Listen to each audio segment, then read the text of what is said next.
Thank you. And thanks so much, David.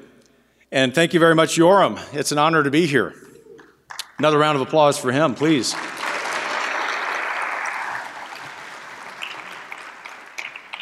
In the 10 months that I've been on my current job, no one has been a wiser counselor or stauncher ally than Yoram.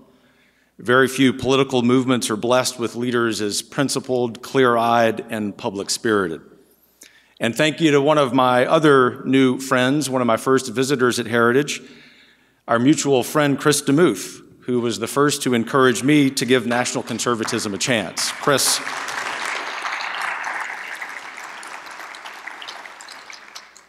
he was right. Very few political movements have as historic a legacy to secure as yours. And I'm proud today to also say as ours. For I come to this convention as president of the Heritage Foundation to extend my gratitude for the ideas and energy national conservatives have injected into the national debate, and my fellowship with the principles you have advanced to rescue America from the barbarians inside the gates of our very own institutions. I come not to invite national conservatives to join our conservative movement, but to acknowledge the plain truth that Heritage is already part of yours.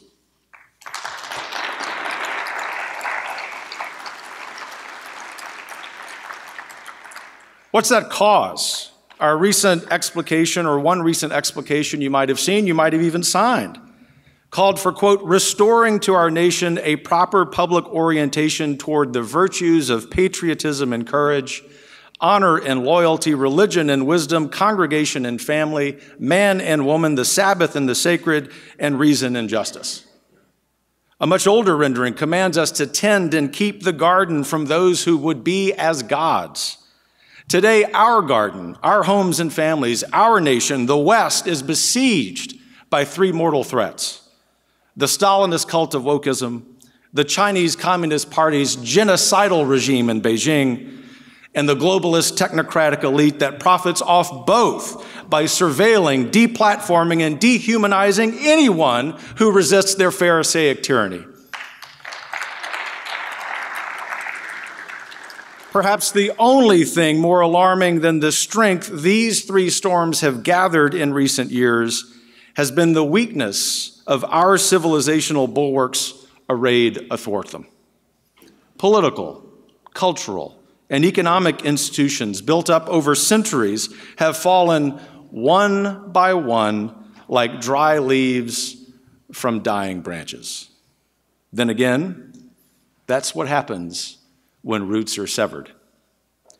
As with trees, the real damage done to America's public institutions came not from the wind from without, but from the rot within. The tragedy of our universities, the stratification of our economy, the gelding of Congress, the farce of our news media, the weaponization of government against its people, and of popular culture against their values. These were all inside jobs, as was the betrayal of the Republican Party, of the families, community, and nation it exists to serve. Some might soften that indictment and accuse the GOP of only blindness or miscalculation. But if anything, the charge is too gentle. After all, no one expected academia, corporate boards, or the legacy media to defend our nation. The GOP, however, was supposed to be different. They were supposed to stand with us, protect us, and fight for us, and they didn't. Conservatives warned Republican leaders not to trade with China or ignore border security. We warned them, including once again just in the last few weeks, not to abandon unborn children or marriage between one man and one woman. We warned them about big banks, big tech, pornography, opioids, fatherlessness, the failure of public schools, surveillance, and censorship on social media. Instead, they nuked the economy, grew government, and lost wars. Washington Republicans may not have affirmatively created all the problems eroding economic opportunity and social solidarity, but nor have they prioritized correcting any of them. And now, when the country needs leaders more than ever to stand and fight, few of them have answered the bell.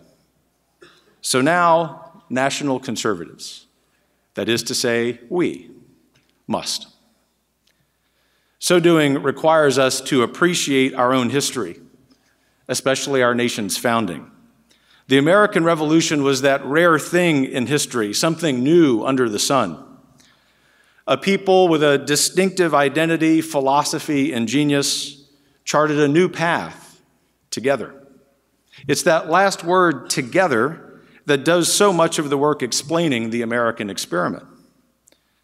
America is famous for its can-do optimism and gritty individualism. But as Tocqueville noticed, the more salient resource was the families, communities, and associations that cultivated and harvested those virtues. It's why, despite our regional and cultural diversity, America has always been the most patriotic nation on earth. Here, we give everyone a chance to become the best version of himself. And yet, that idea has been under assault for nearly a century, when Woodrow Wilson and his technocratic, elitist movement was ascendant. Tellingly, both for understanding his program and those it spawned, Wilson also hated the separation of powers, federalism, the Bill of Rights, checks and balances, property rights, human rights, and yes, dissent. He didn't believe the United States of America belonged to the American people, but that both rightfully belonged to enlightened, credentialed, lily-white fops like himself, anointed by history to lift mankind out of his selfish provincial faiths, hopes, and loves. Thankfully, the difference between America then and now is that Wilson's radicalism crashed against the rocks of our public institutions. The Senate rejected the Treaty of Versailles, and then the American people rejected Wilsonianism at home and abroad. Even after the next era of progressive zeal under Franklin Roosevelt, the American people happily settled into our zenith of patriotism, family cohesion, and social solidarity. The values of the American Revolution, of the founding and the people, endured. It was only then that the left began its long march through the institutions, from faculty lounges to newsrooms to the U.S. Foreign Service to the church and corporate HR departments. Just about every large institution in America has been decaying ever since. For 2 generations now, and with a few happy interruptions, America's elite institutions have grown dysfunctional, even toxic and incompetent in every task but their leaders' enrichment. In hindsight, we now recognize that while the end of the Cold War marked a historic victory over totalitarianism, that very same cancer was metastasizing throughout our own country. Even the New York Times in 1989 ran a story about the irony of Marxism being overthrown in Eastern Europe while it was taking over our college campuses. The more recent history of America's decadent elite, many of us are old enough to remember. Educational decline, trade deals with Mexico and China that exported our jobs instead of our values, catastrophic intelligence and military failures, greed-inflated bubbles in the tech and housing sectors, a global financial meltdown, unchecked illegal immigration, family breakdown, screen addiction, the retreat from religion, the subordination of even science and medicine to ideological fan fiction. And upstream of all of that, a continuously declining national birth rate that imperils the future of our civilization. Some libertarian friends will object to the injustice or inefficiency of inserting moralizing government into the free market. To which I say, what free market? Internet search, advertising, and video sharing are as monopolistic as government itself. Social media is an oligarchy that pays tribute to the CCP. Voluntary exchange and market pricing are 2 of the best-known ways to lift mankind out of poverty. But we learned in the last few decades of trade with China, a police state can use trade not to expand freedom for its people, but to secure its hold on power. Milton Friedman was right. People should be free to choose.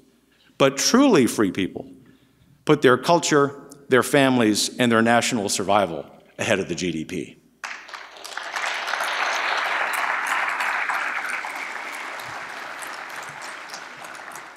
Throughout this era, the West's forgotten families, abandoned by the corporate right and the elite left, pushed back. Pat Buchanan and Ross Perot, the Tea Party, the Brexit movement, and of course Donald Trump all made the same point. America's working families were not sharing globalism's fruits. They were being left behind and exploited by privileged leaders who should have been looking out for them. And all along, leaders in Beijing, Moscow, Tehran, and on college campuses continually tested the new soulless West's resolve and found it pliable. That's where I come in. Trust me, I'd rather not talk about myself.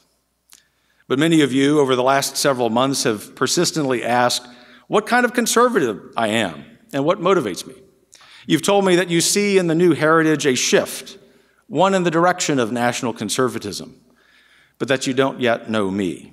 So allow me briefly to acquiesce to your curiosity. My worldview, my conservatism was forged in childhood. I grew up in a poor family, very poor, and besieged by the early signs of our nation's social decay. When I read Hillbilly Elegy, for example, I immediately felt a personal connection to J.D. Vance. My parents divorced when I was 4, the pervasive substance abuse around me, and the simultaneous collapse of my hometown's oil and gas economy created an instability in my family that persisted for a decade. Amid that, the tragic rotten fruit of those scourges was my teenage brother's suicide. I was 9. In those 5 years, one might say I got a preview of America's 21st century social disintegration, a topic that I know well, and not merely as an academic. But I had something in the 1980s that fewer and fewer Americans today possess: faith. In particular, the faith of my forebears, nurtured in their own tortuous voyage from Nova Scotia to Louisiana in the 1780s, impelled to do so because they dare remain Catholic rather than bend the knee literally to an integrated church and state regime in Britain. And yet in their crucible, they forged a rock-ribbed commitment to truth, a deep love of the Virgin Mary, and building institutions intricately tied to family, community, and the purest of free markets, what Rocky would call a humane economy. Not surprisingly, given the social capital of these pockets of South Louisiana, there is a natural hostility there to centralized power, especially one that unites big business, big government, and big church. That's why, in 1992, as a high school senior, I volunteered for Pat Buchanan's insurgent presidential campaign. In fact, my earliest political achievement, if you will, was helping to organize one of the largest rallies of his campaign. There, on a characteristically humid evening on the banks of Bayou Vermilion in my hometown of Lafayette, Louisiana, Buchanan delivered a prescient warning about the demise of our institutions, our patriotism, and our faith. I remember vividly the crowd interrupting Buchanan repeatedly, their raucous applause animated by the relief that someone finally understood their plight, our plight as Americans. You might say that my people knew what time it was in America before most even knew the clock was ticking.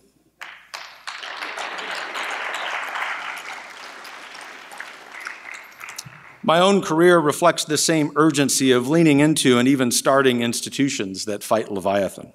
It's why 15 years ago I founded a Catholic school rooted in the intellectual tradition of the West and animated by a joyful Catholic identity. The wonderful fruit of that school isn't just the several alumni who've been ordained priests or the many married couples who first met in grade school there or the perpetual adoration chapel running continuously for over a decade, but that it is seen by everyone in that region as a bulwark against all the assaults from the broader culture against truth. Similarly, when I became the second president of Wyoming Catholic College, I thought it a no-brainer to lead that institution in rejecting federal student loans and grants.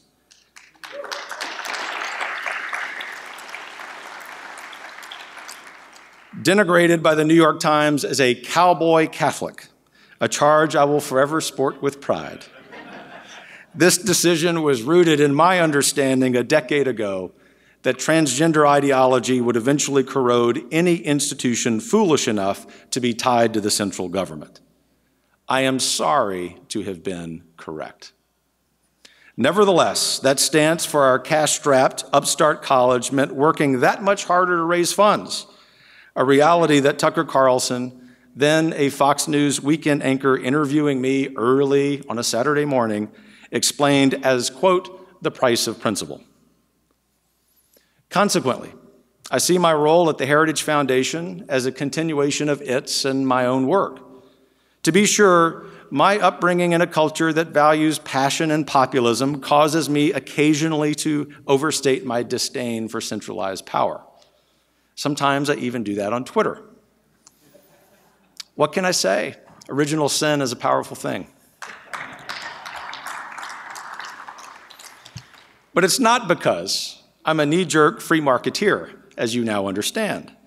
I can only hope and pray that explaining more about my own background as a conservative helps to elevate all our discourse. The stakes are too high not to. Some see this fight as being beyond the means of conventional, constitutional, what they would call liberal politics. They don't seek simply a reintroduction of faith in the public square as we had for most of our history. They think the only solution to wokeism is to subordinate the state to an institutional church. I don't. Neither in the United States, where this brand of conservatism is alien, nor even on the continent where it is historically familiar, does this theocratic vision square with any conservative reading of history. Indeed, the religious institution that most illiberal thinkers would have us model, my own church, spent these last few decades perpetrating and covering up a massive global child sex abuse scandal. Integralists, heal thyself.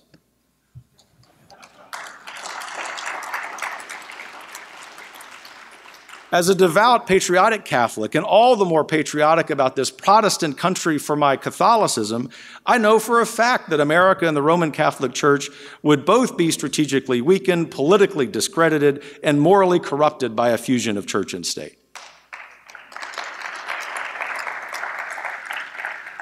Permit me, therefore, to address Catholic integralism as a Catholic and on Catholic theological grounds.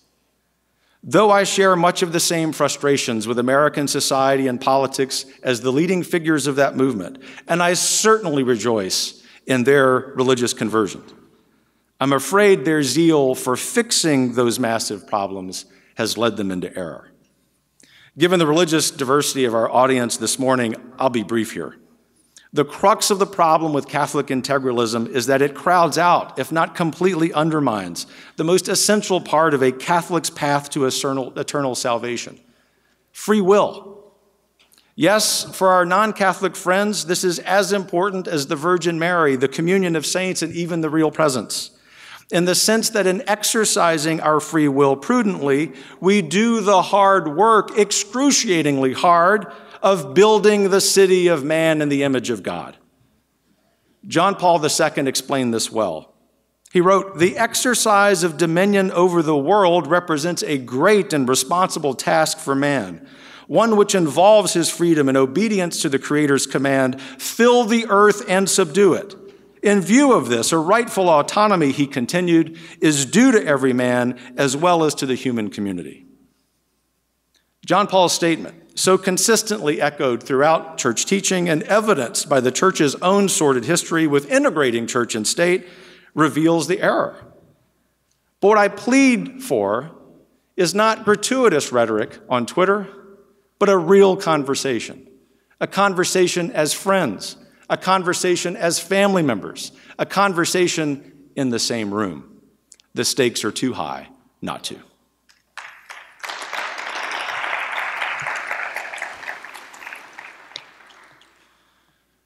I believe that we have the opportunity in front of us to cohere a new, bright, powerful, and fruitful conservative movement. Your presence here, your participation in all of your various organizations gives me great hope for that. And yet we know the clock is ticking. So I've come to NatCon today for the same reason I was hired by my board last year, to build a new heritage. Not just a stronger, sharper think tank, but a new patrimony of faith, freedom, and country that we all can pass on to our children.